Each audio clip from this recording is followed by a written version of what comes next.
Hajime no Ippo. In the last video, we got to see Ippo fight the amateur world champion, Vogue. In my opinion, that was the best written fight of the series so far, but of course, with how this show goes, this next one just happened to be a little bit better. Today, we see Ippo's title match versus Dante. Ippo's goal up until now has been to get a chance to fight Dante, and now it's here. But being the champion, Dante proves to be unlike any other opponent that Ippo's fought so far. And trust me when I say, this fight is crazy.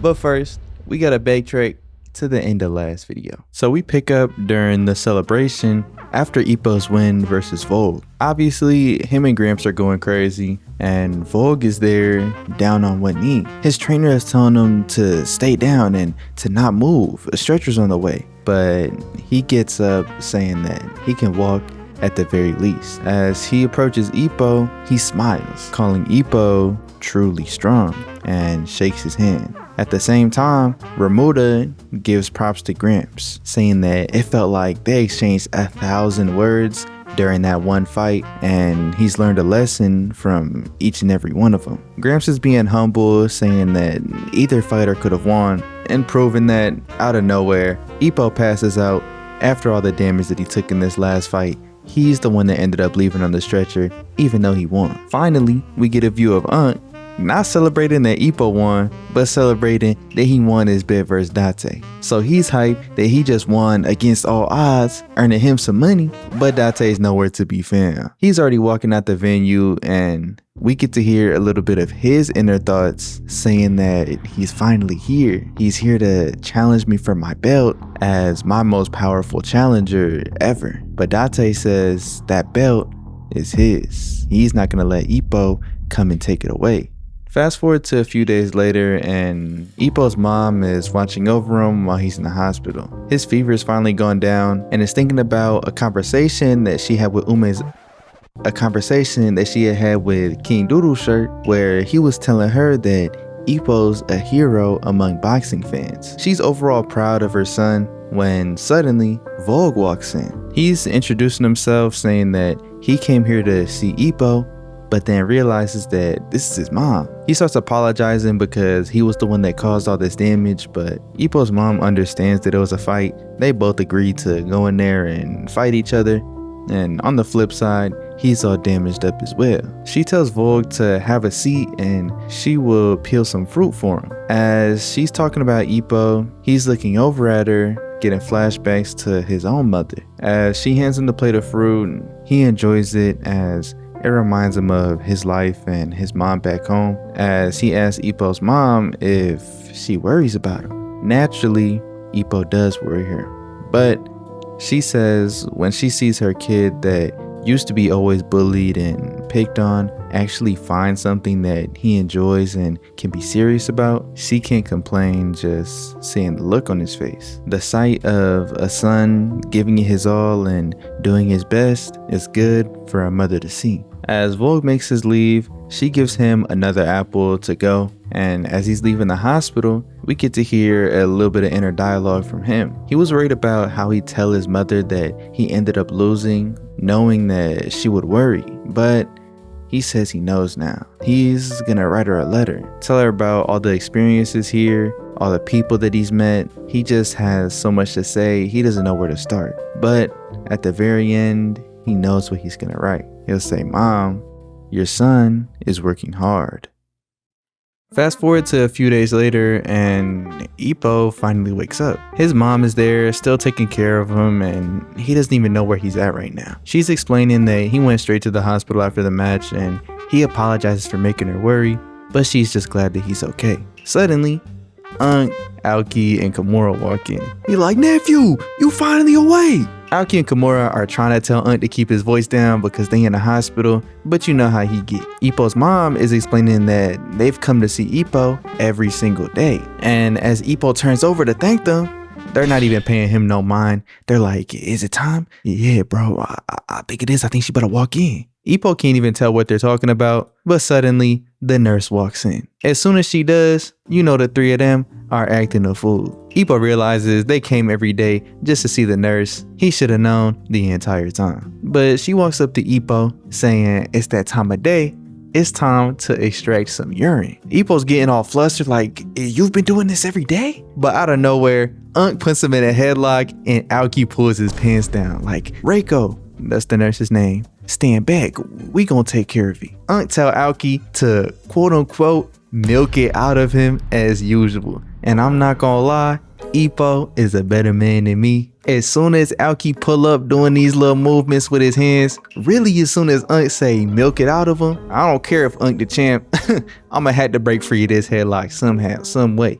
But you know how Aoki is, he acting crazy, moving crazy, but before he's able to do anything, Ippo rushes out the room. Even when he makes it to the bathroom, he about to pee in a tube or whatever, and Unk already wrote all across his shit. Takamura was here, he moving crazy. But while he's in the bathroom, the three of them are following up with Reiko, the nurse, because apparently they made some plans. Unk, Aoki, and Kimura were talking to Reiko about going on a group date. She says that they're down. When she told a few of the other nurses that they're professional boxers, they were totally in for it, but she wants them to bring Ippo as well. She says she has just a person for him. So they set everything up for the day that Ippo gets released from the hospital. As she's making her way out, she's being just a little bit of a flirt and they start going crazy, bro. You know how they get around the women. They never up to any good. Ippo finally walks out the restroom when he falls over on the wall. He's had a crazy first 5 minutes from finally waking up, but he's really recognizing now that he isn't fully healed yet. Out of nowhere, this lady's asking him if he's okay, and he's like, yeah, I'm fine, don't worry about it. But as he turns around,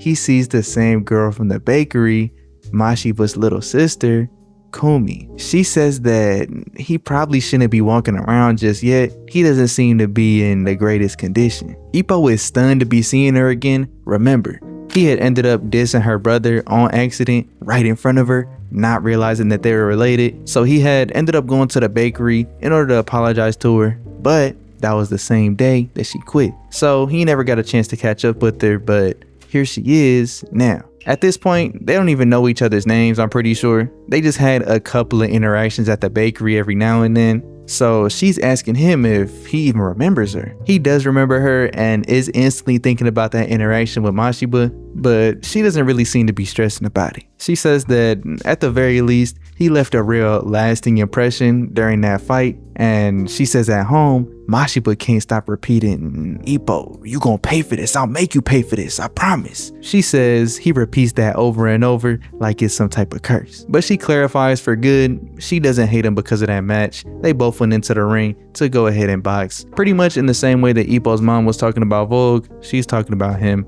They both agree to fight in there. What happens in the ring is in the ring. She says ever since that match, he's become extremely focused on boxing, and seeing him working so hard and being so honest to what he loves to do makes it much better on her side, being able to cheer for him with her whole heart. And speaking of Mashiba and his boxing, Ippo ends up asking her how he did on his A-class tournament. Turns out, he actually won.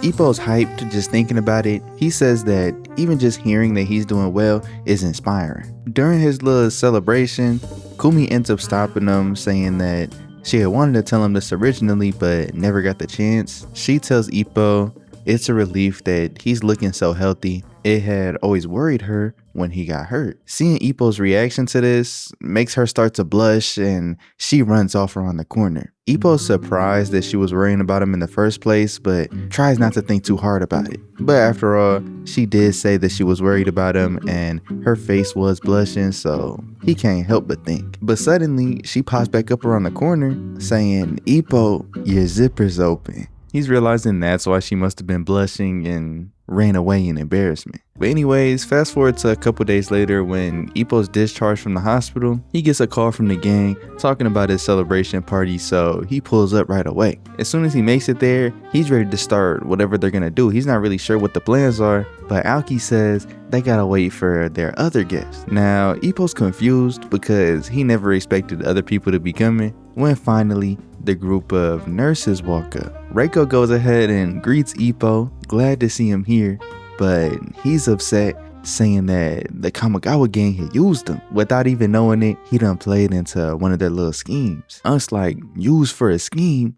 Nonsense. The only reason you're here is cause you're all wallet. We know that tournament prize money was 800,000 yen. Tonight's bill is gonna be expensive, but I know that you good for it. Not only was they pocket watching heavy, but I'm pocket watching too, bruh. 800,000 yen right now is like $5,500, but if we account for the fact that this came out in like 2000-ish, it's about $3,700, and I'm not sure how the economy was back then in the year 2000 of Japan, but I'm sure he really was good for it, bro. He can't even be mad at it, bro. They got his ass. Ippo tries to make a run for it, but Unk snatches him right up, saying, "You not going nowhere." Ippo wanted to buy a gift for his mom with all that money, but they're making him stay. Suddenly, out the back, Kumi asks if this is inconvenient for him if he has to go. And once the gang realizes that Mashiba's sister is here, who they know Ippo has a crush on, Unk gives Kimura that look,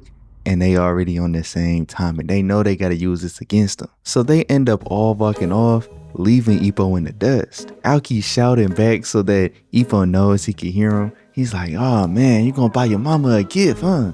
That's just so sweet of you, man. I respect that. Man, sucks you can't be here. Hey, at least you a good son though. You can't hate on that." As he's putting his arm around Kumi, knowing exactly how that's gonna make Ippo feel. And we just fast forward to where they went out to eat. And of course, Ippo had to pull up. Unk's over there telling his little stories, being the center of attention, as always. And Aoki and Kimura are realizing that if they don't stop him now, he's never gonna stop telling these stories. They're never gonna get no attention from any of the other girls. Aoki knows they gotta pair up soon or else nothing's ever gonna happen. But if they try and pair up with the same girl, then they know Unk's gonna use his overpowering strength in order to embarrass them, and they just gonna end up as the losers. So Aoki says he's got an idea. They're gonna compete for whoever they want to ask out fair and square. As he makes the decision, they all end up going bowling. Now, a little bit of Aoki lore, this man is nice at bowling. Kimura realizes he never should have let Aoki choose because it's clear he's gonna win. Back in the day, they used to call him No Error Aoki. He might just be the GOAT when it comes to this bowling stuff. Aoki's explaining that they're gonna ask out the girls in order of who gets the best score. So the highest scoring person asks first, and the lowest scoring person gets to ask last. At first, Unk's not trying to go, but Aoki easily baits him into it, saying, "Oh, are you chickening out? Are you scared?" And Unk's ego not gonna let that happen, so he immediately agrees, knowing that they're gonna lose to Aoki. But Kimura is explaining Aoki's lore to Ippo, pretty much saying that this is a fight for second place and to stay away from last. Aoki's already pretty much a lock for first place. If you end up getting last, then you're gonna be stuck with the old one. Ippo can't believe it, as Kimura is asking him how comfortable he is with bowling, but Ippo's never even played before. Kimura's hype, knowing that he's not gonna get last, and Ippo knows he's gotta lock in order to pair up with Kumi after they leave. So they all start bowling. In the first round, Aoki, Unk, and Kimura all throw strikes, and this man Ippo throws a gutter ball. It's more of the same thing, but Aoki slowly starts taking the lead, and they're all real intense about the scoreboard. They're realizing this and they're like, the guys are really into this, aren't they? But they're thinking, of course they are. Depending on the result of this game, quote unquote, they either get sent to heaven or hell.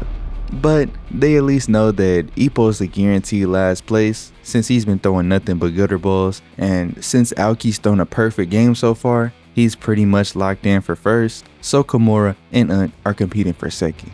But all of a sudden, Ippo throws his first strike. Kimura and Unk not worried about it, but slowly, Ippo starts throwing more and more strikes. Unk and Kimura still aren't worried about it, saying it must have been some type of fluke, but 2 rounds later, he's thrown 5 strikes in a row. Leading up to the last round, Ippo is the last one to go. The entire standings depend on this. All he needs is 3 pins knocked down in order to take up second place, and with that, all the stakes are set. Ippo's locked in. Unk and Kimura are preying on Ippo's downfall, but as he makes his throw, it's straight gutter balls, bruh. With the rankings set, Aoki ended up in first, Unk was in second, Kimura's in third, and Ippo wasn't last. As Aoki proudly walks up to go ask out his #1 pick, Komura's thinking about Reiko and Unk's thinking about Megumi, which is this other nurse. But Aoki ends up asking the old one. They forgot about his taste in women. They forgot my mans was a freak. This whole game was pointless. Ain't nobody was going to ask her out anyways. He did not have to set up all this, but they all end up with the person that they wanted. So they split up into pairs for the rest of the date night. Komura's whispering to Ippo, this is probably your best opportunity. Make sure you take her home safely. Ippo's nervous, but before he knows it, he's alone with Kumi.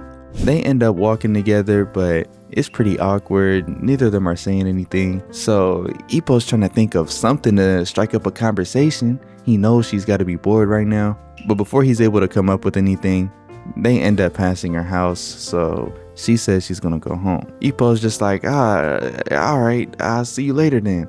And walks out feeling pretty bad since they didn't even talk. But she calls his name, asking if he wants to go inside with her. This man Ippo is lost for words, realizing that Kumi doesn't have any parents. He'd be home alone with her. But she says it's about time for Mashiba to be home, so she's wondering if Ippo wants to say hi to him. And yes, I know both of their names is Mashiba. Her name is Mashiba Kumi, and the Mashiba I'm talking about is Mashiba Rio. I'm not calling this man Rio. Ain't no disrespect. It's just, bro, once I get a name locked into my head, I'm not switching it up, bro. But anyways, Ippo walks in and she says, I'm sorry, it's a little bit embarrassing, but you're gonna see your picture hung up inside the house. Hearing that his picture is hung up inside, he's imagining Kumi waking up in her room to a picture of Ippo saying, good morning, Ippo, on some real fanned out, I don't even know. He knows this type of stuff only happens in rom-coms.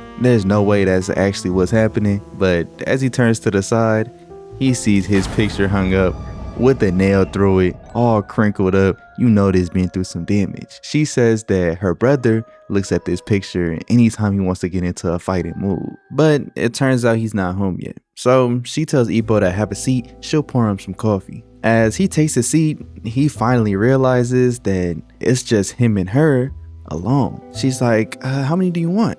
And he's like, he's stuttering all over the place, all flustered. He's like, I'm 19. But she was talking about lumps of sugar. She starts laughing at him being nervous and woo. And just looking at her laugh, he's getting all nervous, but remembers what Komura was saying about how this is his best shot to get at her. He starts shaking and she's wondering what's wrong. He's looking all nervous, like, it's nothing. But she finally catches on. She's like, oh, I see how it is. And he's like, nah, you got it wrong. She asks if Ippo is afraid of seeing her brother. That's not at all what Ippo was expecting, but she says it still looks like he's trying to hide something. Out of nowhere, she's like, oh, big bro, welcome home. And Ippo spits out his coffee, but she was just playing a little prank on him. He's not even home yet, but Ippo's swearing up and down he's not afraid. It makes sense that he wouldn't be afraid of him since he beat him in a fight, but Ippo's saying that if they fought a second time, then who knows what could happen. He's going on about boxing and theory crafting how this fight with Mashiba would go, but says he's getting a little bit too carried away, and Mashiba agrees. This man was kneeled down right behind him, and Ippo immediately starts apologizing. He's like, oh, you looking forward to fight me again, or let's go at it right now. But Ippo just grabs his stuff and immediately leaves. He stops by this light pole completely out of breath, and realizing how late it is, he's like, damn, I guess I gotta take a taxi. I wonder where I could find one. Somebody points to where he could,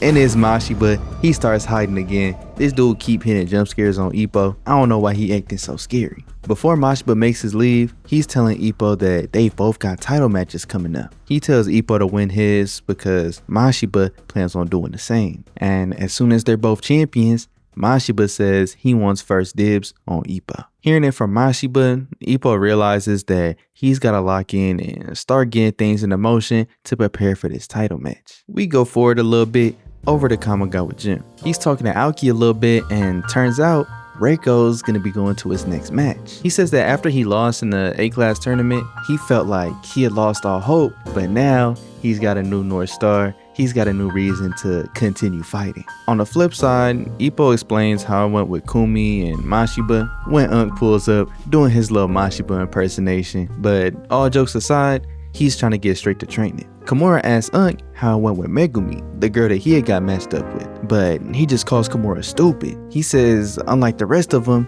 he decided to go straight home. Kimura thinks he's kidding, but Unk says, y'all don't understand, do you? What always pops up right after the A-class tournament? And they all realize the Champions Carnival is coming up. This is basically where a bunch of title matches happen, and Unk is saying that he's not gonna let anything get in between him and his belt. He's not giving it up to nobody. He don't got time to be messing around with girls and woo woo woo. His 100% focus is boxing. Gramps pulls up and is like, sounds like you finally feel some of the responsibility of being a champion. I'm proud of you. He explains that the middleweight classes match is in late January, which is where Takamura fights, and the featherweight class is in mid-February, so a couple weeks after. Unk is bringing some energy, confident that they're gonna bring 2 belts over to Kamigawa Gym. Gramps is saying, I really am proud of you, and as a reward, I'll give you this. He gives them a magazine and they're trying to figure out what's up. As they flip open to a page, they see some models and some bikinis, woo woo woo, whatever. But Gramps is like, if you think that's crazy, that next page is jaw-dropping. Unk's like, damn Gramps, I ain't know you got down like that.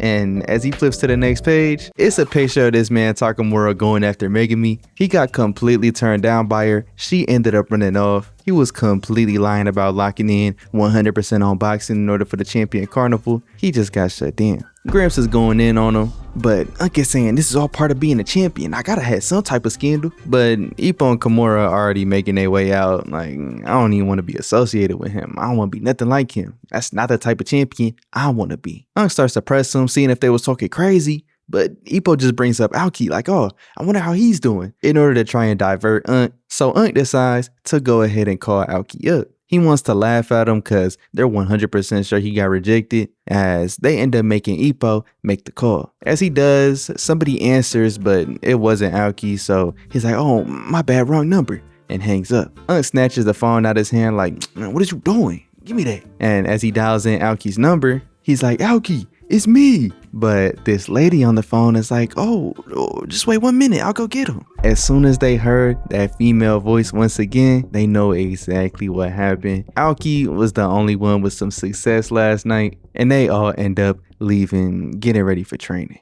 The next thing that we get to see is Nakarai Gym. We get a little view of Dante.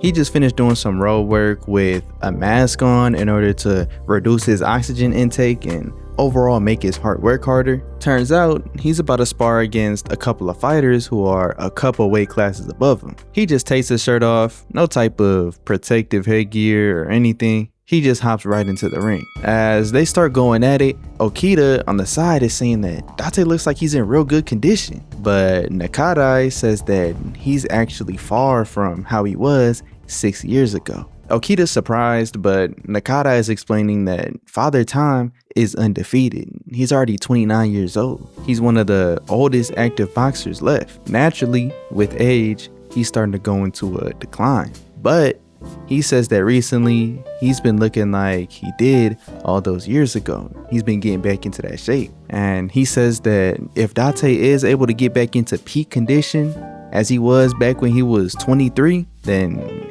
he'll feel nothing but pity for Ippo. Speaking of Ippo, we get a view back at Kamigawa Gym. He's asking Unk if he could look through his collection to find more matches on Dante. He only has matches of Dante's recent comeback, but he wants to see some of his old matches before he originally retired 6 years ago. Over at Unk's house, we're getting a little bit more info on Dante as Ippo's trying to search through Unk's magazines and boxing collection. At first, he finds where Dante had first won the Japan belt. Even we can tell that he looks way younger. He doesn't have the beard, the mustache, the scar on his face, none of that. But then, he finds the report of the world match, and Ippo is just shocked. We're seeing that against the world champ, Dante had lost in 2 rounds. Unk is given a little bit more backstory, saying that the world champ is a monster who, still to this day, has never lost a match. He says that back then, Dante had got way too cocky. He had the title of unmatched in Asia, so he gladly challenged Mexico, but only stood in the ring for less than 5 minutes, covered in blood by the end. And for the next 4 years after that, Dante had never went near a boxing ring. Ippo's just shocked because the man he sees as damn near unbeatable is over here losing to a TKO, not even a knockout, but a technical knockout in just the second round. Unk says that Ippo's honestly lucky because if Dante had decided to make a quick comeback all those years ago, then he could have had the opportunity to actually take that world champion belt and he could still be wearing it to this day. Putting 2 and 2 together, Ippo's wondering if Unk is saying Dante's in decline right now. Unk's just calling it how he sees it. Dante's already 29 and you can't win against time. Before he leaves, Unk asks Ippo how he plans on fighting Dante. He responds saying that he didn't find any weaknesses in his game, so he's just gonna have to use everything that he's learned so far. After all, he is the challenger. That same night, over at Nakadai Gym, Dante is still there when Nakadai is ready to close up. Since the weather's so cold, it's making the scar on his nose start to sting. And with that, he can't help but reminisce on that exact world title match all those years ago. Then we go into a flashback from 6 years ago, seeing Dante get ready for this title match. It's not too important. I'm not even really gonna cover this one. We just fast forward. Now let me chill. We go back to 6 years ago. Dante is getting ready for his first world title match. He's over here, 23 years old, running with that same mask on that he was just running with earlier in the episode. He's talking to Nakadai a little bit, asking him like, boss, you know if there's a phone nearby? But he's like, man, again? You just called her 5 minutes ago. Can't you focus on your training for 10 minutes without having to call your wife? Turns out, Dante's real worried about his wife back at home because they're in Mexico right now. He had left her at home in order to come and prepare for the fight here, since back at home, she's pregnant with their unborn baby. As they continue the training, Nakadai is telling him that it's difficult to make a living just off of being the Japan champion, but if he becomes world champion, then they'll be able to live much more happily, much more peacefully. Dante knows that he's put his wife through a lot and wants to make it all back up to her. Their marriage wasn't a blessed marriage, but he says after this, everyone will approve of them. Once he gets the world title, her parents will approve too. He swears up and down that he'll become the champion of the world. Finally, we fast forward to the fight itself. Dante's in his corner with his trainer, of course, but he's kind of freaking out because everybody around him is the enemy. They're not used to fighting outside of Japan. But Dante is calm, cool, and collected. He's acting real calm for his very first world title match,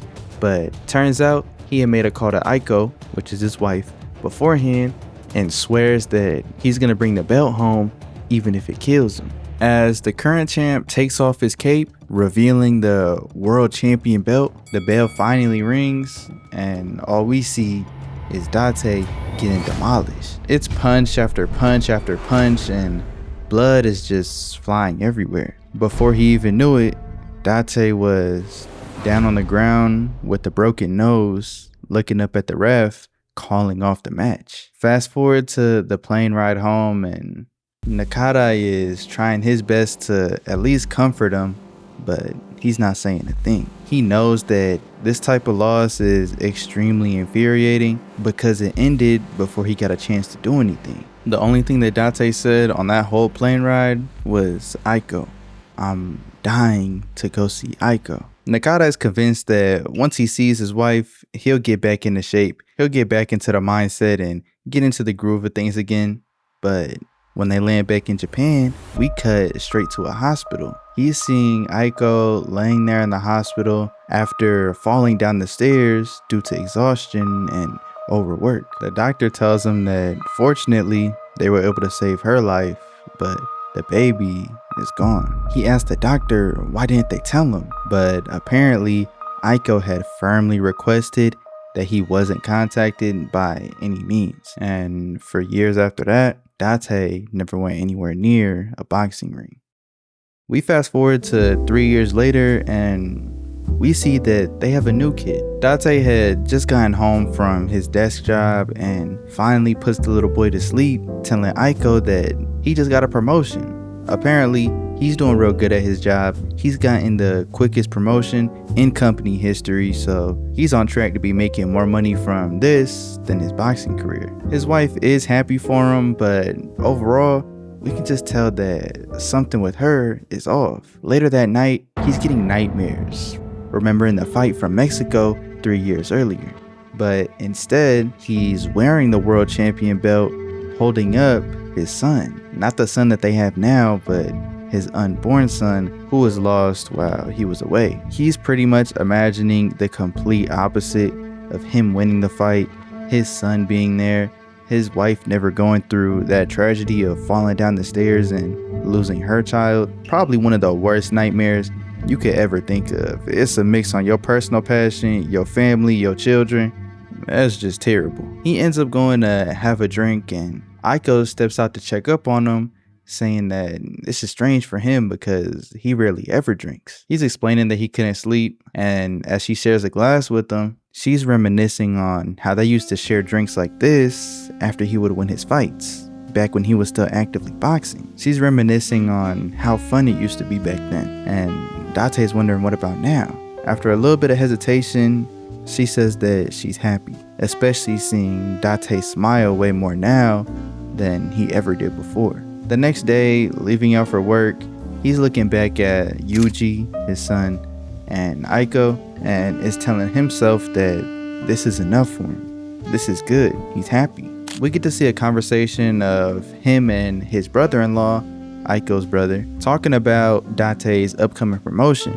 Apparently, everything's pretty much set in stone and they could announce it as early as tomorrow. They work together and he's saying he's surprised that somebody who made a living through fighting could make it this far as a pencil pusher, working a little desk job, and Dante just thanks him, saying that he owes him everything. I'm assuming his brother is the one who had gotten him the opportunity in the first place and had kind of helped him be able to adapt to the role so seamlessly.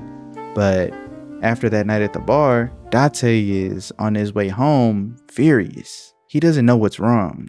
He says that everything's been well since he's retired, but still. We just fast forward to the house and Ippo welcomes him home, but he's all upset. He's drunk, he's mad. He's just demanding some water. Looking at all of his trophies that he had won through his career, he ends up throwing them all on the ground. Ippo's wondering what's the problem, but he explains he's gonna throw them out. She doesn't want to because they're irreplaceable memories, but Dante says he doesn't need them anymore. That's his old life, that's not him now. But Ippo doesn't want to. She says, even if you don't need them, I still do. Dante doesn't understand because he's home with her all the time now, but she tells him that he hasn't come back home since he left to Mexico 3 years ago. He went ahead and got a job, worked insanely hard to provide for the family, and they had Yuji together, and it's been nothing but peace and happiness. But he's no longer the same Dante, the Dante that she knew and had fell in love with. Dante's just at a loss for words when she asks him if he's just gonna let things continue on like this. At this rate, the more years are gonna go by and everybody's gonna forget that he was even a boxer. But she doesn't want to let him forget. She doesn't want him to continue living on as if he forgot about his dream, as if he gave up on it. She wants him to show her, Yuji, and the child who was never born the real Dante. And hearing that was enough to spark it.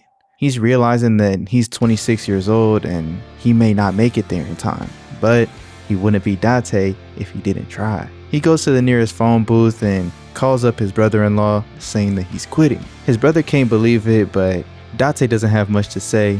He just hangs up. We get a montage of him running, training, working out, and trying to get back into that shape that he once was, that world title shape. We get a view over at Nakarai Gym, and he's actually reminiscing about Dante. Ever since Dante retired, he had never been able to find another fighter like him. But that's when Dante pops back up. Nakata is shocked to be seeing him. He hasn't talked to Dante in years when he says that he needs Nakata's help being himself. Eiji Dante, the former unmatched champion in Asia, is making a comeback. And a comeback he made.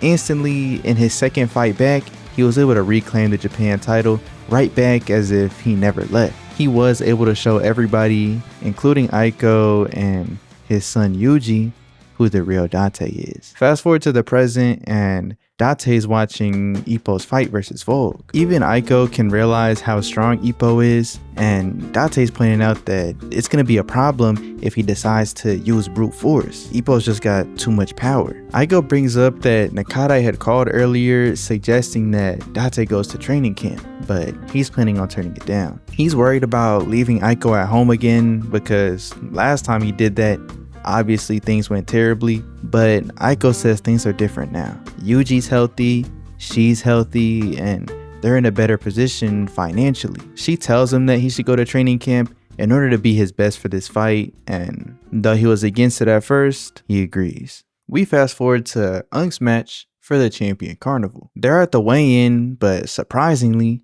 he didn't meet the qualifications. Apparently, he's over the limit, but Unk's not worried about it. They have a reweigh in 3 hours, so he plans on dropping the extra weight by then. He says it's no big deal. We fast forward to seeing Ippo alongside Unk in the sauna. He's saying that he's fine, he doesn't need Ippo to be there with him, this is a piece of cake. But Ippo's struggling, he's going through it, while Unk is just sitting there. Suddenly, we get to see a little bit of insight from Unk. He's asking Ippo if he ever talked about how weird he thought the ranking system was. It just seems kind of silly because the #1 fighter in Japan isn't actually at the top, the champion is. So even though Unk is the champion, he's not #1, he's getting challenged by #1 for his champion title. Although it sounds backwards, he chalks it up to the champion being special, just different than anybody else. You're the king of all the fighters. No matter how bad conditions get, champions have the power to persevere. He tells Ippo to keep his eyes peeled during his match. He's gonna truly show him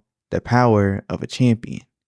But after that whole speech, this man passes out from trying to tough it out inside the sauna, but luckily, he was able to pass the weigh-in a few hours later. We see him warming up in his little prep room when he finally gets called out. As they're making their leave, Ippo runs into Dante. Dante's talking a little bit about the match, saying that even the almighty Takamura is gonna find some troubles with it. But Ippo's explaining that Unk's gonna be just fine, since he told him that champions have a special kind of power. He'll be able to make it happen. Dante's just thinking to himself, a special kind of power, huh? If he's talking like that, then he's gonna win for sure.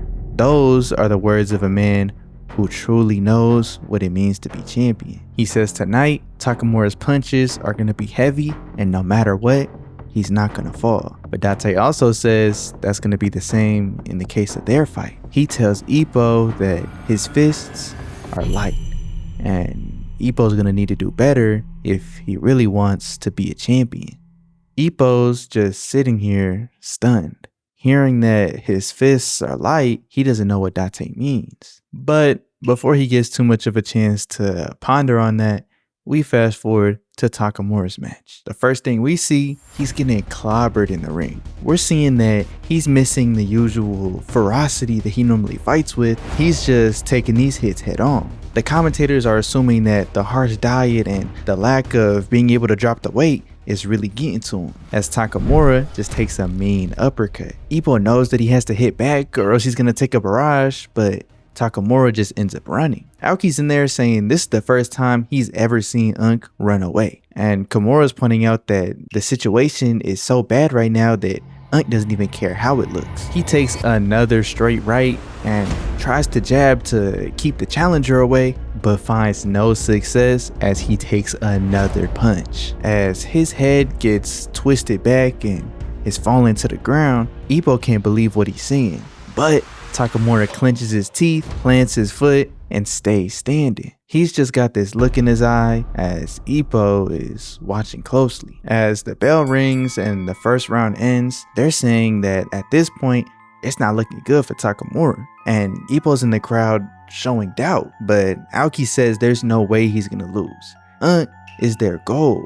If Unk falls now, then who are they gonna look up to? They all lock back in, erasing any doubt from their minds, while in the corner, Unk is telling Gramps to not look so worried. He says there's no way he'll ever lose to a guy like him. In the crowd, Aoki, Kimura, and Ippo are trying to get Unk hype and get him back into the game, but Unk says he doesn't need none of that. He just wants them to chill out and enjoy the ride. Gramps doesn't have anything to say. He doesn't have any technical advice to give Takamura, which is honestly, I don't want to say refreshing, but it's just a weird dynamic that we're not used to. We're used to hearing Ippo's point of view and seeing Gramps tell Ippo what to do and how to do and when to do it. But in the case with Takamura, he's so high level that Gramps doesn't have anything for him to touch on. As the second round begins, Unk rushes forward, throwing his body straight into the challenger, but gets pushed back. In this dude's mind, he's realizing that Takamura has no type of power, as he just starts hurling punches on and on. Things are looking worse and worse, and honestly, nobody can believe it. He's looking like a sandbag over here, just taking all these punches and not dishing any out. Tamaki, which is the challenger, is realizing that he actually can knock him down right now. He's throwing and throwing and throwing and realizes that he's on the brink of taking down Japan's most powerful fighter. As Unk lowers his knees, he looks at the challenger with nothing but determination in his eyes. Even he can tell that those aren't the eyes of somebody who looks like they're about to give up. But we see from Takamura's point of view, he had fainted there for a second. He's wondering why this dude didn't come and fight him, but after he realizes that he got scared, he's able to get right back into his mojo. He had said earlier that he wasn't going to lose to this dude, but after seeing this, he's scared to take this fight head on. Once it really gets close to the end, there's no way Takamura is going to lose. He ends up taunting this dude, and he begins entering his own little psychological warfare, his own little brain wrestle, wondering if his punches have had any effect. But after he throws another one, he knows Takamura isn't making any moves, so he gains his own confidence back into his fighting style and continues to punch. Unk tries to retaliate but gets counterpunched immediately, which knocked his mouthpiece over, and he begins to stumble. As he's slowly falling, Ippo can't believe what he's seeing. He's on the verge of tears, thinking about that special power that Unk said all champions have. He's screaming out to please show it to him. Hearing this, out of all the voices in the crowd, Unk is able to come to his senses, and realizing that he's been pushed to this extent, Unk is pissed. He beams this dude with a left uppercut, capitalizing on the hesitation that he was showing. He gets pushed back but knows that Unk has taken more damage than him, but as he tries to move, he's already feeling the pain in his legs after just one punch from Takamura. He's starting to walk him down, realizing that Ippo, Aoki, Kimura, and a whole bunch of other boxers in Japan look up to him as their inspiration, and he needs to continue to be their inspiration. This dude's trying to see through what he sees as a bluff, but through his first attempt to throw another punch, Unk counters this man crazy with the right, and as he looks to finish it off, he's saying that you could never imagine the amount of burdens that a champion's fist must carry. The burdens of everybody who looks up with them, the burdens of all the enemies who he's defeated. The fists of a champion are truly special. You and I are not the same. Ippo just looks on. The bell rings and the crowd erupts. Everybody's celebrating the match that they just saw as Takamura gets into his post-game interview.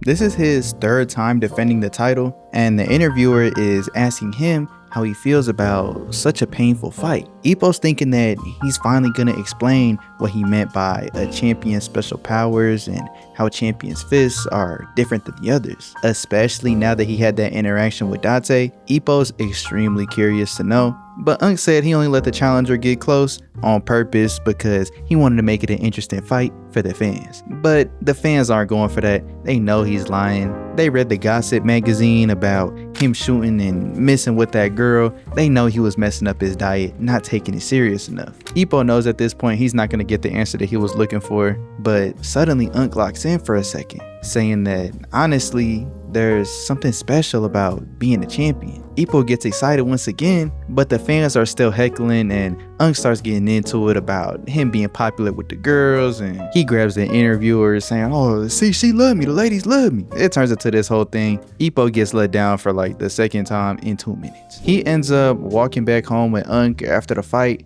and ends up confessing to Unk what Dante had told him before Takamura's match about his fists being light. At first, Ippo had thought it was just trash talk, but now he's really considering it after closely watching Unk's match. He doesn't know what it means to be a champion and is questioning his own fist. But Unk tells Ippo that there's no need to question his strength. I mean, he's 10-0 at this point. He's undefeated and 100% has more strength than Dante. He says light in the way that Dante said it has a different meaning. Unk's giving an example that if Aoki, Kimura, and Ippo weren't there today, then his punches might have been a little bit lighter than they actually were. The weight behind the punches of a champion are backed by all the people that support them, all the people that want to be like them, and all the people who a champion has to tear down in order to stay up on top. Unk throws a punch towards Ippo, explaining to him that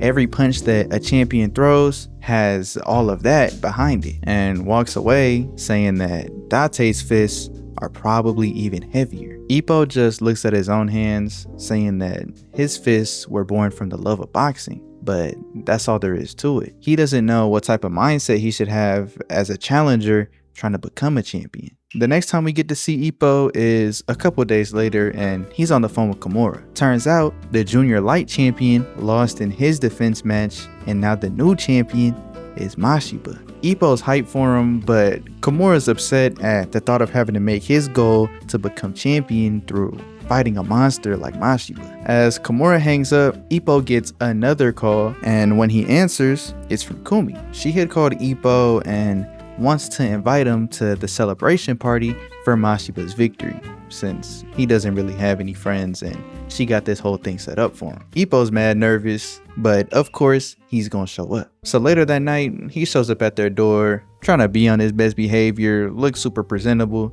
but come on, who is he kidding?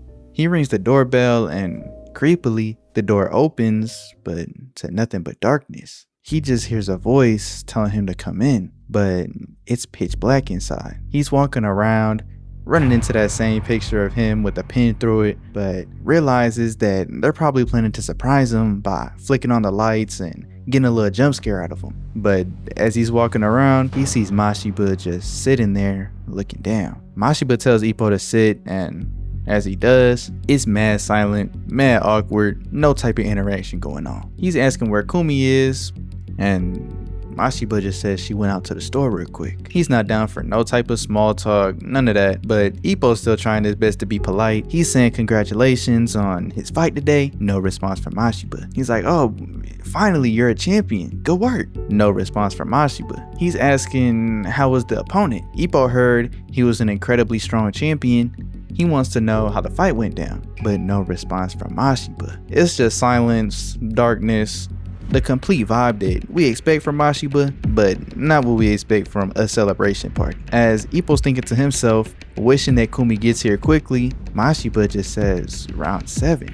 Ippo's like, wow, a knockout in round 7, that's amazing. But the champion must have been amazing too, being able to last 7 rounds against you. He's going on, asking Mashiba if there's something special about fighting the champion, about the champion himself. Are they extra intense? Does their pride and dignity play a factor?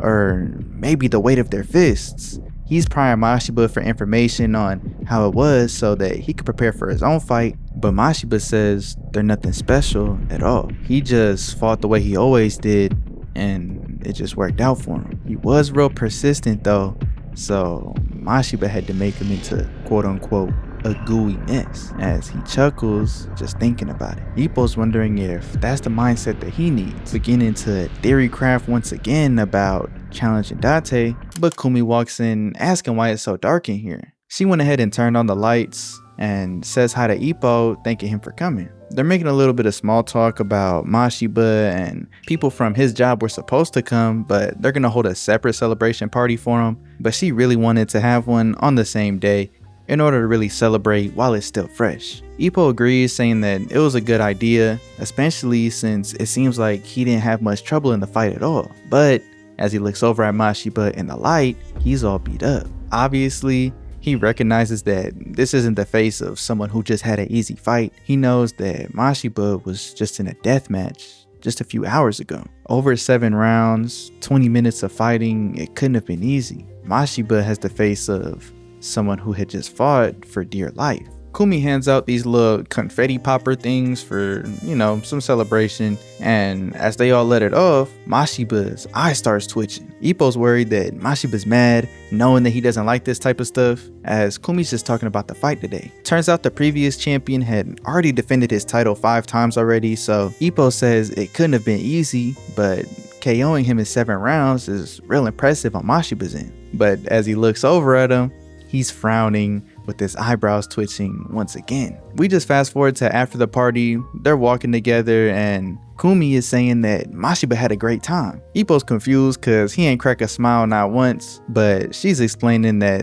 them little crinkles between his eyebrows when he's twitching and frowning or whatever, they only pop up whenever he's trying his hardest not to laugh. She says that she hasn't seen that many wrinkles in a long time. So she's thanking Ippo for coming out and showing up to the party. She says that since Ippo's title match is coming up soon too, she'll also throw him a celebration party in order to thank him for today. Obviously, Ippo's blushing. He says that there's no way that he can guarantee a win, as Kumi said that her brother was the same way. She could tell he was uneasy, but he said he was just gonna go out and fight as usual, going through his regular routine and acting as if it was nothing special. Once again, Ippo's realizing that maybe that's all he needs to do. Once you practice as much as you can and get yourself in the best shape possible, all you can really do is go out there and fight. As Ippo says he'll go ahead and do some running on the way home and makes his leave, Kumi shouts at him to do his best and hopes that he'll become the champion.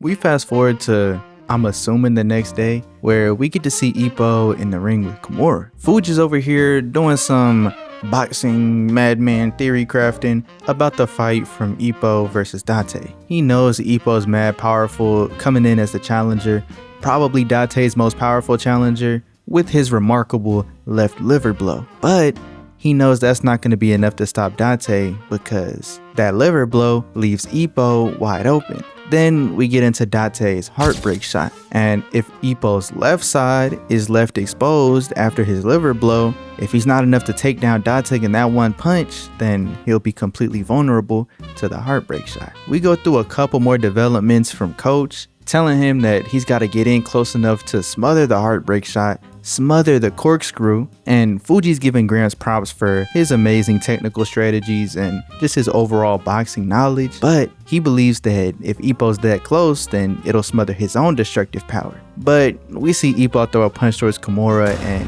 almost takes him out just from that close in. Even Fuji's impressed with this, realizing that a former champion once said that if your fist is at least 10 centimeters away, that's enough to knock down a man. All an expert needs is just 10 centimeters and they can unlock their full strength. So Ippo's strategy of smothering the corkscrew blow might actually have some merit. As Fuji's excited just thinking about the match, Ippo's looking down at his fist. He's thinking that Takamura protected the title and Mashiba earned his.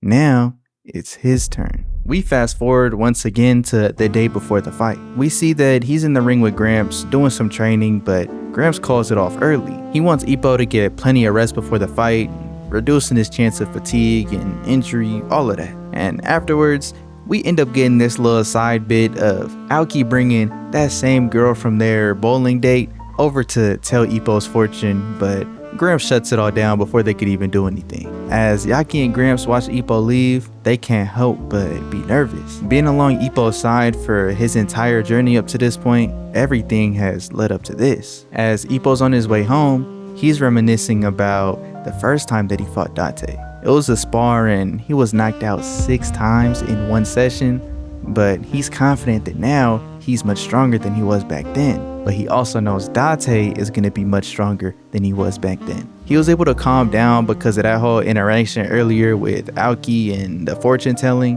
but he still doesn't know how it's going to go.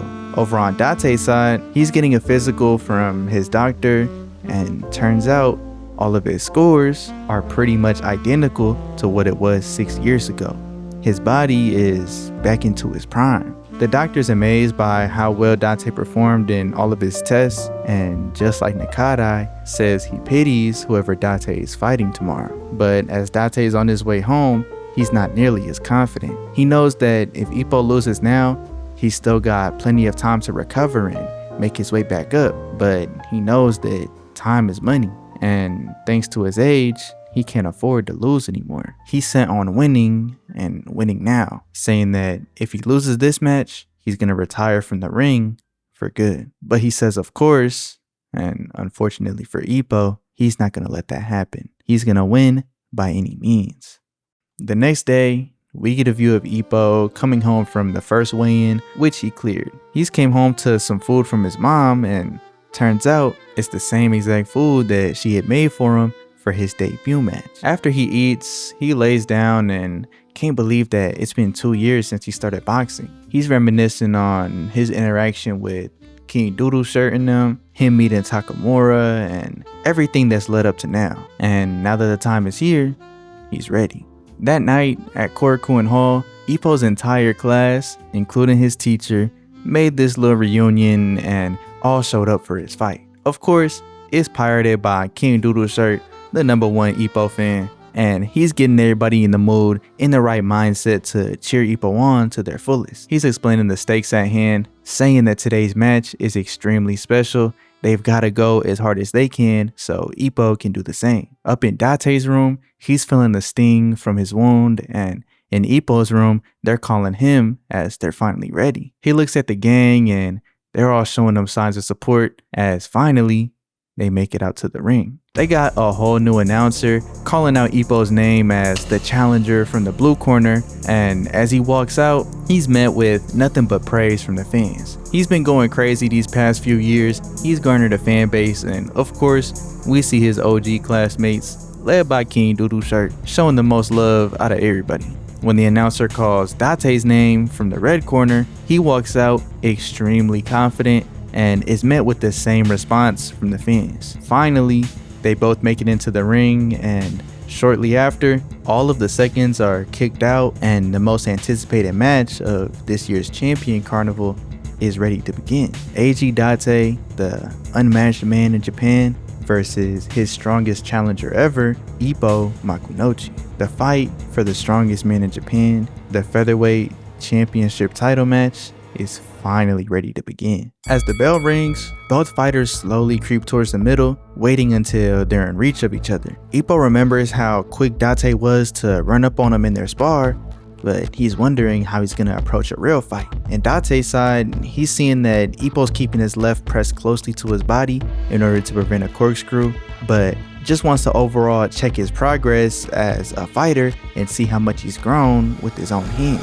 He rushes in, throwing a left, and Ippo's able to dodge it, stepping in immediately and responding with the left uppercut of his own. He follows up with the right as Dante steps back, and we get to see that Ippo was not only impressed with Dante's speed and lack of any wasted movement, but Dante was impressed with Ippo's speed and his ability to shift his weight so seamlessly. He knows that right straight that he sent was merely a warning punch, saying that he's here now. He's different than he was in that spar. Outside the ring, Gramps is coming to the same conclusion. He's saying Ippo's clever enough and is speaking with his fists, but Gramps knows it's no longer time for introductions. As the challenger, Ippo's got to step forward and advance this fight. And that's exactly what he does. In his peekaboo style, he's swaying left and right as Nakadai is telling him to poke him with jabs, but keep your distance. But inside the ring, Dante says the challenger is rushing him head on. No true champion would ever run away from that. He stands his ground and starts exchanging a couple jabs with Ippo, but Ippo's out here swinging.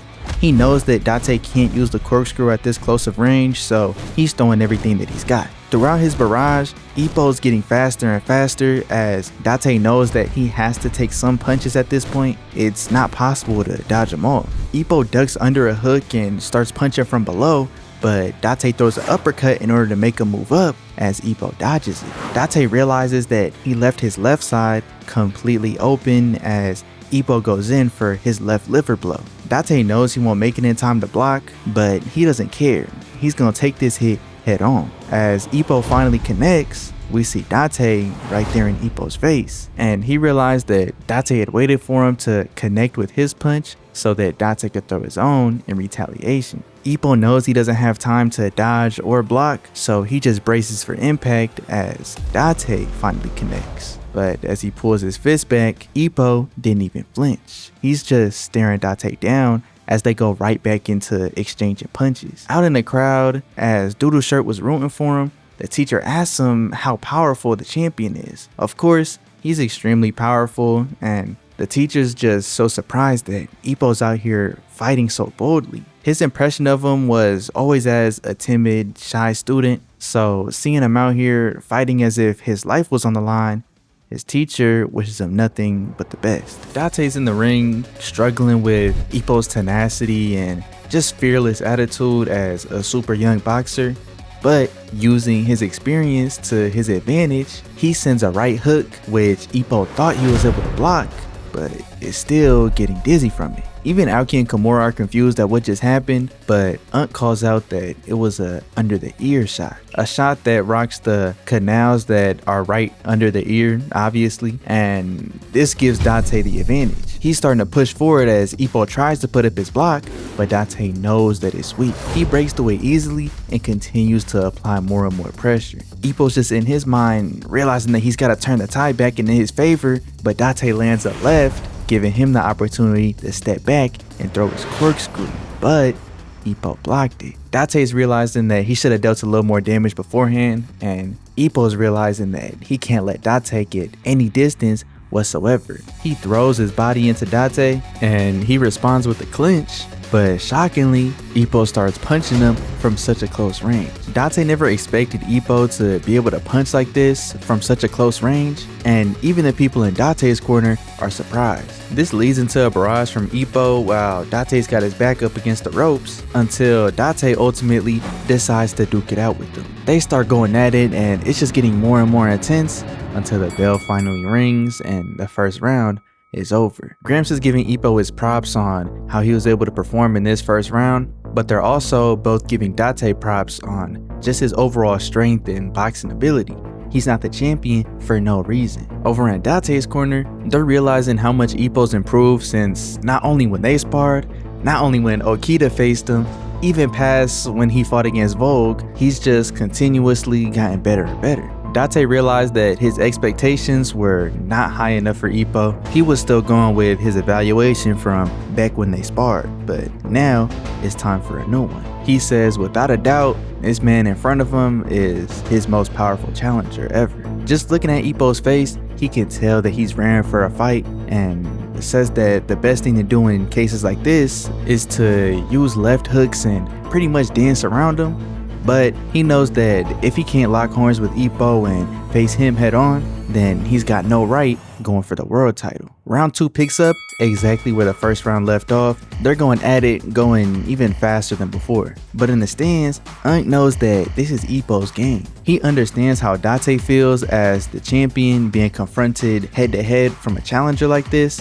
But if Dante continues this, then eventually the tides will go into Ippo's favor. Even in the ring, Dante is realizing this as Ippo is gaining more and more momentum. Eventually, he goes for his left liver blow, and Dante puts up his guard accordingly, but realizes soon after that it was a feint. He completely fell for it, and Ippo makes him pay with the right. But something's off. Dante looks right back at him, and Ippo just continues to charge in. He gets 3 clean punches in and finishes with a 4th as the second round just ends that quickly. He's winning in terms of points, but something still seems off. As he gets to his corner, Yagi and Gramps are giving him props, being able to get a bunch of hits in like that, but Ippo says Dante has taken no damage. Throughout each and every punch that he landed, he felt no type of impact. As he sits down, Gramps is telling him that that's impossible. They had both seen Dante's neck do a huge twist, and though it is weird that he didn't feel an impact, he should still have more confidence and faith in his boxing. He's doing a great job. Over in Dante's corner, he's saying that he feels pathetic.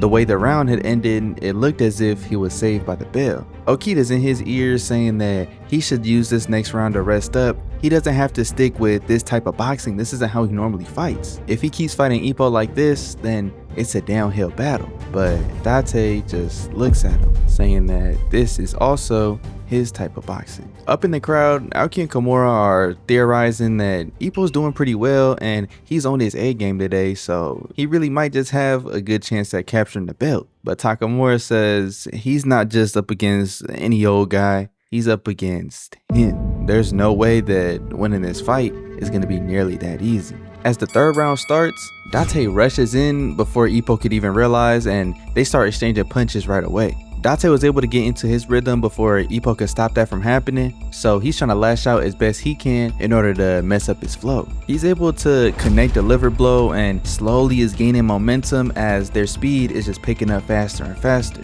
Finally, Ippo sees the opportunity to hit him with the right, and as he does, he still feels no type of impact. He knows that this is impossible because he knows he's connecting, but Dante just looks right back at him, dead in the eye. Ippo follows up with another big punch, but this time we slow down and see what's actually happening. At the moment of impact, as soon as Ippo times his punch, Dante is twisting his own neck in order to divert the power and almost fend off and push away all the momentum and strength of the punch. So Ippo's been able to land all of these hits and they look like they're doing a lot of damage, but the reason he feels no impact is because Dante's not putting up any resistance. He's the one that's causing all of this neck movement. Ippo's fist is pretty much just there. Ippo realizes this at the same time that Unk and Gramps do, as everybody's realizing that Dante has zero damage whatsoever. Ippo's shocked, but Gramps is telling him to keep going at it, don't stop. But before he even realized, Dante hit him and he falls back. Without even realizing what just happened and still being in shock from the fact that Dante is twisting his own neck in order to divert the power of the punches, Ippo's just sitting there looking at Dante go back to his corner. He posts up looking down on Ippo, and Ippo was just honestly amazed as a pure boxing fan how talented Dante is, how amazing he is. He wasn't really able to grasp his true talent or skill level until they had gotten into the ring, and as he just looks up at Dante, looking down on his opponent with nothing but intimidation, Ippo says nobody fits that look better. But then he realizes he's the opponent. The last thing he's supposed to be doing is gassing up whoever he's fighting. He's got to get back in that mode. As Ippo gets back up, he tells the ref that he can continue fighting, and Gramps in the corner is saying that it doesn't matter whatever techniques he's using. All you gotta do is throw more punches than he can deal with. So as the round starts back up, that's exactly what Ippo does. He throws a left and gets into a barrage. Up in the stands, Doodle Shirt is telling the teacher that this is where Ippo really gets all of his strength. As soon as he gets knocked down and comes back up, he starts going crazy. He's made a name for himself, making all of these KO reversals. But as we get a little bit of a closer look inside the ring, Dante is using another technique in order to block out all of these punches. Gramps is telling Yagi that even though it looks like Ippo's punches are going crazy, Dante is pretty much doing that same neck twisting technique, but with his arms and his fist. As the punch connects, he's swinging his arm and once again is diverting all of the momentum and the power of Ippo's punches away from his body. So Dante's not taking no damage, and inside the ring, Ippo is still not feeling any type of impact. Gramps is saying not only does this require an immense amount of skill, but an immense understanding of your opponent. These punches are being thrown way too fast in order to just react to with your eyes. So instead, he's predicting what Ippo's doing from what he's done before, from his previous fights, and from how he's fighting right now, even his emotional state. Dante is considering all of this and is making the right prediction every single time. Over in the opposite corner, Nakata is explaining to Okita that when he had called Ippo his most powerful challenger ever, that was pretty much a sign that he was going into this with a whole new evaluation of Ippo and Since then, he's been able to read them better than ever. Since it feels like his punches aren't doing anything, Ippo in the ring is probably going to get more and more frustrated, so he's going to throw his punches faster, a little more sloppy, a little bit wider, and the second that Ippo goes in for a wide swing, desperate to keep on punching and for the need to make something happen, Dante counters with the right and begins making his own barrage. Ippo's just getting clobbered at this point. He gets pushed up against the rope and Dante's not letting up for even a second. Everybody knows that this is clearly big trouble for Ippo, but the clock runs down and he's saved by the bell. After the ref stepped in, Ippo's trying his best to just recover and eventually make his way back to his own corner, but Dante raises his fist. He's completely looking down on Ippo and eventually just walks back to his corner. We're starting to see Dante in this entire new light. At first, I had kind of seen him as like, not really a mentor, but like Ippo's goal, of course, right? He wanted to get to that champion spot. He wanted to fight Dante, but he was overall a positive character. But in the ring, he's turned more and more into this villain archetype, and honestly, I'm rocking with it. Obviously, there are no friends in the ring, so seeing the skill gap and Dante realizing that and almost flexing on this man Ippo, it's just, we're seeing him in a complete new light, and I'm rocking with the character development within the fight itself. Back in his corner, we see that he actually has been taking some damage. He's been able to offset a lot of these power blows, but it's not an invincible technique, especially against somebody as powerful as Ippo. He's trying to use this break period in order to rest up as much as possible because, according to schedule, this next round is where he gets the knockout. Over in Ippo's corner, he's getting patched up as much as possible. He's getting all swollen up. He took a lot of damage towards the end of that round, but Gramps is trying to keep morale high. He's saying that these punches are actually having an effect, even if he doesn't feel it. Dante over there is shaky on his feet. Ippo realizes that Dante is predicting all of his moves and is wondering if his rhythm is too simple or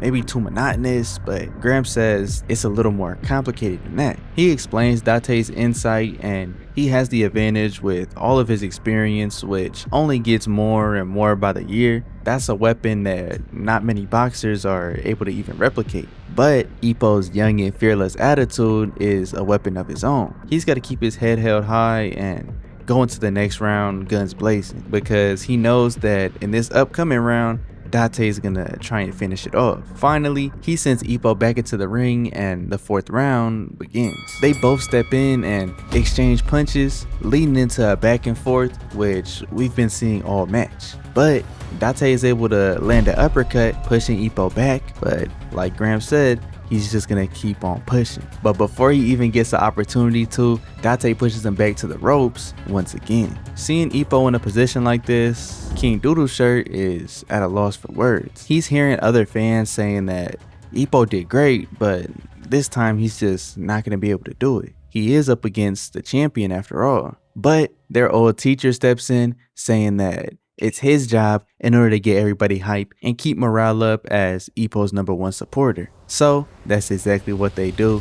They started chant, rooting for Ippo, telling him that he could do it and make this reversal. Inside the ring, Dante's getting annoyed at Ippo's persistence of keeping his block up and really sticking to his guns. Ippo's finally able to find an opening after blocking for so long and ends up throwing a right, but Dante's able to smother it with his neck twist. But Ippo doesn't give up. He continues moving fast, following with the left and connecting right in Dante's face. He's glad because he's finally felt an impact after what he feels has been his best punch so far, as Dante gets sent flying back. Ippo steps in, hitting him with the left liver blow, and steps in once more for his gazelle punch.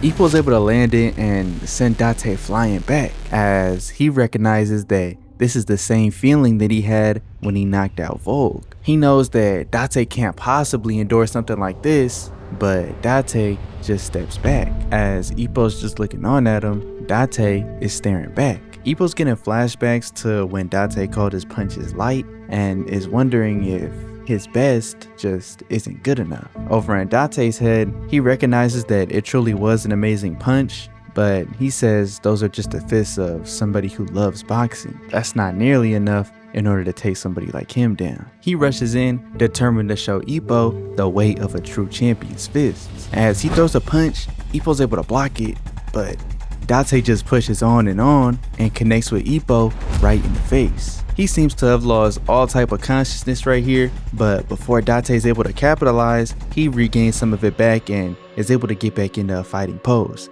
He's just thinking that he's never seen something like this before. Sendo and Vogue both had more destructive power than him, but something about Dante's fists are just completely different. He says it's as if each and every punch is packed with the intense refusal to lose. Dante begins a barrage of his own after tanking the punch that Ippo had used to take down Vogue, as Aoki and Kimura in the crowd are saying that Dante's amazing. He's able to take punches so well. But Unk corrects him, explaining that Dante had lost in a world title match in just 2 rounds by a knockout. He's not a type of fighter who takes punches very well. All of this right now is just straight perseverance, straight grit. We get a little flashback to when Ippo had lost consciousness for a second. Dante wasn't able to follow up because he needed a second to recover from the damage that he had taken. But since Ippo couldn't tell, since he was obviously under a lot of fire, he just sees Dante as this unstoppable force. He's wondering how he can take all of his hits, his best hits, and not bat an eye. Unk in the stands is saying that Ippo sees Dante's face grimacing from pain and mistakes it for the face of the devil. He's yelling at Ippo to not get freaked out, don't get scared, this is his chance. But as Ippo loses his balance in the ring, Dante loads up the corkscrew. As he sends it out, Ippo's just barely able to block it, and Okita is saying that he really is going for the finish, just as he said. But Nakadai knows that it's not time for that yet. He hasn't done enough damage to Ippo to go for something like the heartbreak shot, but Dante's reeling from so much pain, he can't tell. Ippo blocks another corkscrew from Dante, and Dante's getting pissed that he's done so much research and studying up on his technique. He's just punching on as Ippo's trying his best to hold up his block, thinking to himself, how does he fight like this? He knows he has to lash out against Dante in order to cut off some of his momentum, but he has no idea what to do. He's already thrown his best punches and Dante's eating them all. He's just barely standing at this point as Dante continues to punch on, and as he takes a gut punch from Dante, he begins to sink, realizing that he has no way to win this. He never even had a chance in the first place. He gets a flashback to when he was at Unk's place and Unk had asked him how he plans to fight Dante. Ippo had just said that he was gonna use everything that he's learned up to this point since he's the challenger. And remembering that, Ippo in the ring wonders if he's used everything that he's known. He realizes that his arms can still move as he ducks under one of Dante's punches, and realizing that his legs can also move, he knows that he hasn't used it all yet. He hits Dante with an uppercut, launching him back, and Dante's legs are starting to falter as well. He's struggling to move as Ippo rushes in, and Dante realizes that in his current condition, he can't even use his neck twist no more. Ippo's rushing in and throws a right, but Dante just barely ducks underneath it. As the bell rings, the 4th round is finally over. Over in Ippo's corner, he's fading in and out of consciousness as they're trying to patch him up as much as possible. He's just saying that he can still move, so he can still fight. Over in Dante's corner, he's saying that he doesn't need to be patched up, he just needs a massage. He needs his legs to be able to work, even if just for a minute. He's telling coach to make his legs work, and in return, he's gonna tear Ippo to pieces. He's pissed at this point, cussing all over the place, saying that Ippo won't get away with it. He's not gonna leave the ring until he's fully broken. He's just cussing over and over as he's staring down at Ippo, and Okita is just shocked. He's never seen Dante like this. As they kick the seconds out, Ippo's looking at Gramps as he's telling him to keep his left up no matter what. Dante's gonna use this corkscrew, so you've got to be ready to guard it whenever he decides to throw it. Ippo just nods, but they can tell that Ippo was fading in and out of consciousness. He probably doesn't really comprehend what Gramps was saying. He's wobbling towards the center of the ring, as in Dante's corner, he's saying that he's good to go. He says, "Boss," I'll be back in a minute. As Nakata goes back to Okita, he's talking about how he's never seen Dante so upset before, but Nakata explains that Dante couldn't be happier. He has this persona of being real calm and mature, but Nakata knows that this is the real Dante. Seeing him in this shape, this excited about a fight, and calling him boss, just how he did 6 years ago, it's reminding Nakata of the old days where Dante had first become champion. Seeing Dante with so much energy, he says that Dante's regained his best attribute, his unstoppable will to go and fight. As the 5th round starts, he's putting the hands on Ippo, immediately pushing him back to the ropes. He sends out a corkscrew as Ippo's able to block it, but then follows up with another corkscrew, which Ippo blocks again. In retaliation, he begins a barrage of his own, as in the corner, they're realizing that Ippo's defaulted back to his training. He's fighting exactly as Gramps had taught him, saying that this goes beyond any regular boxer's dedication to training. Ippo truly puts so much faith into Gramps, and in response to that faith, Gramps is gonna let Ippo fight to his absolute limit. But he says the second that he exceeds that limit, he's gonna throw in the towel with no hesitation. The #1 priority for a trainer is to return his boxer home safely. As they're trading punches back and forth inside the ring, Okita's telling Dante to give up on the corkscrew. He could win through so many other ways. Ippo's not dropping his left guard, he's not letting himself get hit by it. But Nakata is explaining that there's no way he's gonna give up on it. If he's not able to finish a half-gone boxer at this point, not even fully conscious, with his signature punch, it's an insult to the punch and insult to him as not only a champion, but just as a fighter and a man himself. Since he's got his eyes set on the world title, he's got to win through his way by any means. That's just the type of man that Dante is. As they're in the ring, slugging at it back and forth, King Doodle Shirt in the crowd is realizing that Ippo's really going through it. He's been wishing for the miracle that always happens to happen, but he sees Ippo barely standing, barely conscious, probably can't even see properly. He's getting extra emotional knowing how much Ippo's trying and is responding to their voices and support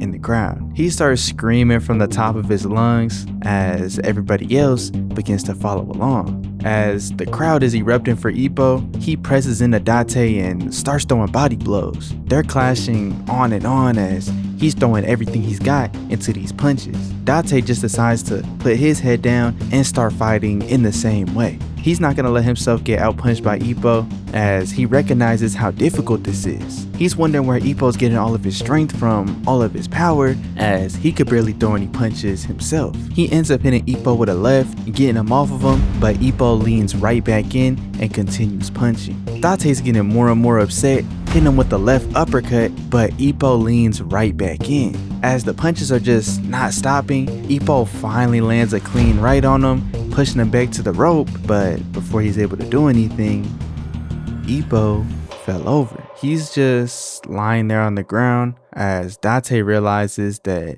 he wasn't leaning into Dante to make his punches more effective or make Dante more uncomfortable. He didn't have the strength to stand on his own and had to lean onto Dante in order to keep himself up. As everybody else is realizing what's going on, the ref starts counting up and Gramps can't bear to see it. He's saying to hell with the countdown, he's about to throw in the towel himself. But he sees Ippo slowly reaching for his mouth guard. He's slowly picking his head up off the ground and we can just see that his legs are shaking like crazy. Dante's just looking down at him from his neutral corner as Ippo is looking around. He realizes that Ippo must be looking for him. After a while, Ippo eventually finds him as Dante begs him to get back up so that he could put Ippo out of his misery. Ippo's finally able to get back on his feet as the ref asks him to look up so that he can see if Ippo can still continue with the fight, but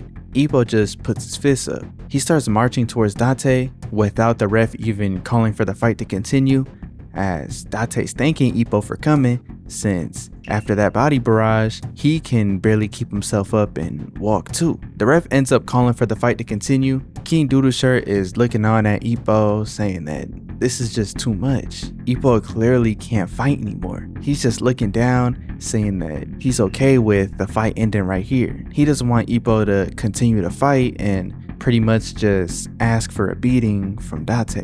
Over with Aoki and Kimura, they're saying that this fight is pretty much done for. There's no hope. But Gramps says a body blow is all Ippo needs. At this stage in the fight, Dante's taking way too much damage. A body blow is gonna make him fall. Both Aoki and Kimura then realize that Dante's not getting out of his corner because he can't. They're shouting at Ippo to go for a body blow, but Dante rushes in first with the left, but then Ippo does get a body blow, but it was too shallow. They both follow up with a rush in, but neither hit is effective as Ippo steps in to go for his left liver blow. As Dante steps back, Aoki and Kimura are realizing that he's been backed into a corner.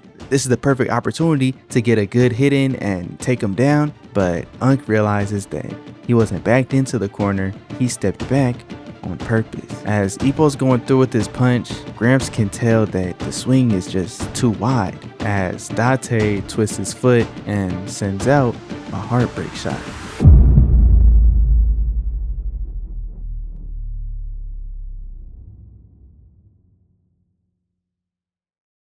Ippo's mouthpiece falls out as Gramps starts to throw in the towel and the ref goes in to stop Dante, but he doesn't want to quit. He wants to finish this fight for good. But the towel comes flying into the ring as the ref stops Dante and Ippo just falls to the ground. We can see Gramps' hand is shaking after throwing in the towel as the announcer calls out that the match is over. The challenger had used up all of his will, all of his strength, but the last man standing is the champion, Dante.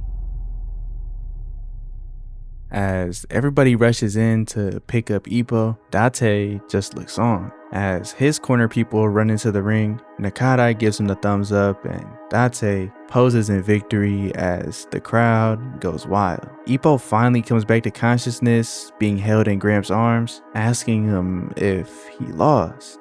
But Gramps just says it was a good fight. He looks up at Dante, being crowned once again with the belt, as in his head, he's thanking Ippo, saying that he truly was a tough opponent, a true challenger. It was only thanks to him that Dante was able to regain his old self. He doesn't know how long it's been since he's felt such satisfaction from a match. He extends his hand, saying thank you, as Ippo stands, nearly tearing up at the sight of the belt, but shakes Dante's hand, saying thank you for the fight. In the crowd, King Doodle Shirt and the teacher, as well as the rest of the class, begins clapping, cheering for Ippo, saying that it was truly a great match. They fought in the ring valiantly for around 15 minutes with a bunch of different twists and turns, as the announcer says that this fight will truly go on in the history of Korakuen Hall. As we see the ring getting cleared out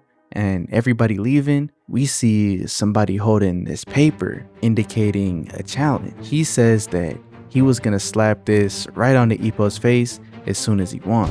But as we see Sendo, he's mad that there are now two people who are stronger than him. He tears up his challenge letter and throws it as Vogue dodges out the way. He's just staring on at Sendo as he's getting upset, asking him who he's looking at, but Vogue is just staying silent. Sendo's saying that if he keeps looking at him, then he's asking for a problem, but Vogue just clenches his own fist. Sendo steps up to him saying that he's got guts, but somebody from the crowd recognizes them too as Vogue and Sendo, as Vogue just walks by and makes his leave. After realizing that his name is Vogue, he recognizes that he was Ippo's former opponent and must feel the same way that he does. Sendo says he won't get any peace until he's able to repay Ippo directly. We get a view of Fuji leaving the arena as he says that Dante is going to return the belt and focus on the world title match. As of now,